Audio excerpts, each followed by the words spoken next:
அமெரிக்க தேச ஜனங்களின் நலனுக்காகவும் உலக ஜன நலனுக்காகவும் அவனை நான் அத்தேசத்தின் அதிபதியாக அபிஷேகப்படுத்தியிருக்கிறேன்.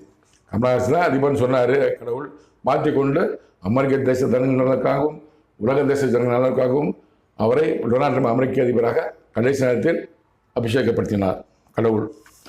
எதுக்காக? காரணம் நீ அறியாய் நான் அறிவேன். என்ன காரணத்துக்கு அபிஷேகம் எனக்கு தெரியாது, கடவுள் தெரியும்.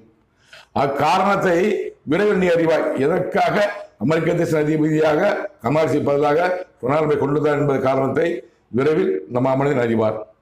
அவனோடு நான் உன்னை கூட்டி சேர்க்கிறேன். டொனால்ட் ட்ரம்போட இந்த மாமனிதனை கடவுள் கூட்டி சேர்க்கிறேன்னு சொல்லியிருக்கிறாரு. நீ என்னோடு நான் உன்னோடு கூட இருப்பது அவனை விசுவாசிப்பார். கடவுள் என் கூடவே இருக்கிறாங்கிறது நான் விசுவாசிக்க உலகங்கள் விரைவில் விசுவாசிப்பார்கள். கடவுள் என்னோடு கூட இருக்கிறாரு, நான் கடவுளோடு கூட இருக்கேன் என்பது விசுவாசிப்பார்கள். பொதுவாக பைபிள் இயேசு சொல்வாரு, நான் தனித்திறேன், பிதா என்னோடு கூட இருக்கிறார். அடிக்கடி சொல்லுவார்.